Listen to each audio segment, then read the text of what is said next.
सुबह की कहानी वही होती है पर एनर्जी हर दिन नहीं होती। Day 12 of vlog full day challenge. और आज फिर से एक नया दिन, नया जुनून और नए कंधों का दम। सुबह उठते ही कंप्लीट की अपनी बेसिक एक्टिविटीज़, ब्रश, थोड़ा मेडिटेशन और निकल पड़े हम अपनी मंजिल मतलब जिम की ओर।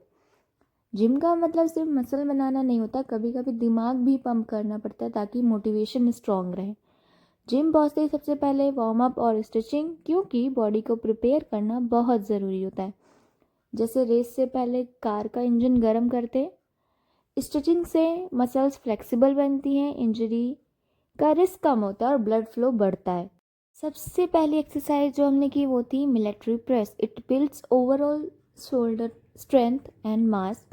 It actually enhance upper body power and posture. It improves the core stability since you are lifting the weight. And ये एक्सरसाइज शोल्डर का किंग है, राइट।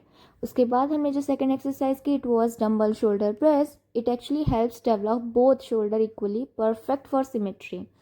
डंबल प्रेस सिखाता है बैलेंस, लाइफ में भी उतना ही इंपॉर्टेंट है जितना जिम में। उसके बाद हमने किए शोल्डर प्रेस।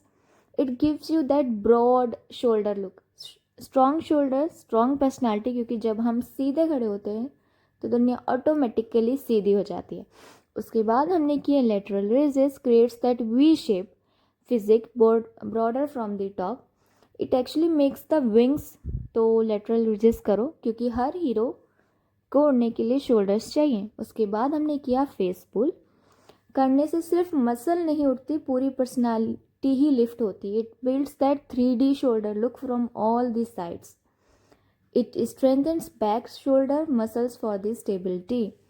जिसके हमने किए 3 सेट, और 3 सेट करने के बाद 15 रैप ईच। इसके तरीके से हम पहुंच चुके थे अपनी आखिरी एक्सरसाइज में, जो कि हमने किए शख्स। It builds thick strong traps that support neck and shoulders. It actually adds power to your overall physique. Life का स्ट्रेस हो या डंबल का वेट, दोनों को श्रग करना सीखो। उसके बाद हमारी एक्सरसाइज कंप्लीट हो चुकी थी और हमने किया छोटा सा फोटोशूट, क्योंकि एक्सरसाइज करने के बाद 2 चीज़ें मस्ट है, एक प्रोटीन और दूसरा छोटा सा फोटोशूट। फिर हम जिम से निकल चुके थे। जिम से निकल कर हम पहुँच चुके थे अपनी शॉप पर पहुंचकर हमने पिया नारियल पानी विच इज़ मस्ट। उसके बाद हम घर पहुंचकर हो गए थे तैयार, क्योंकि आज हमें जाना था अपनी सेकेंड डे ऑफ ट्रेनिंग में, जिसके लिए हम थे काफ़ी ज़्यादा एक्साइटेड। फटाक से हमने राधा रानी जी की थोड़ी सी पूजा और अब हम निकल चुके थे घर से अपने इंस्टीट्यूट की तरफ, मतलब NII, जहाँ हमने आज सीखा कि लायन शायद तुम्हारा ना हो, पर अगर सर्कस तुम्हारा है तो तुम्हें पोलाइट रहने की ज़रूरत होती है। और दूसरी बात, अपॉलॉजी मांगने से कोई छोटा नहीं होता। इतनी सिंपल लाइंस पर लाइफ के बहुत बड़े लेसन्स। फिर हुआ टीच बैक का सेशन। सबने अपनी लर्निंग शेयर की और रियलाइज़ हुआ कि लीडरशिप का मतलब सिर्फ गाइड करना नहीं बल्कि समझाना और समझना भी होता है।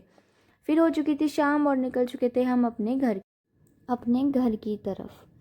2 दिन की बैक टू बैक ट्रेनिंग और जिम ने एनर्जी कंज्यूम की थी, पर एक सेटिस्फेक्शन था कि productive week is incoming and बहुत ही अच्छा वीकेंड भी बर्बाद होने वाला है। उसके बाद घर आके की थोड़ी सी मस्ती, बनाया खाना और एक छोटी सी कहानी बताना चाहती हूँ। लाइफ में सब कुछ एकदम से सेट कभी नहीं होता, कभी लेफ़्ट रॉन्ग लगता है, कभी राइट कंफ्यूज करता है, पर अगर बिलीव करते हो अपने आप पे तो छोटी छोटी चीज़ें भी टर्न अप हो जाती हैं।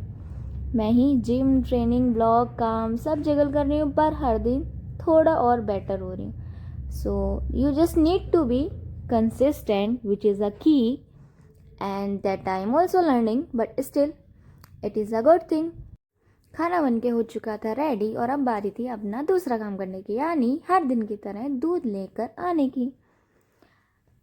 और वो होता है ना, जब आपके पास थोड़ा भी फ्री टाइम होता है तो आपके माइंड में पूरे दिन का एक रिकैप चल रहा होता है, सुबह उठने से लेकर शाम तक के सारे छोटे छोटे काम, छोटी छोटी इन्वेस्टमेंट जो आपने की होती है।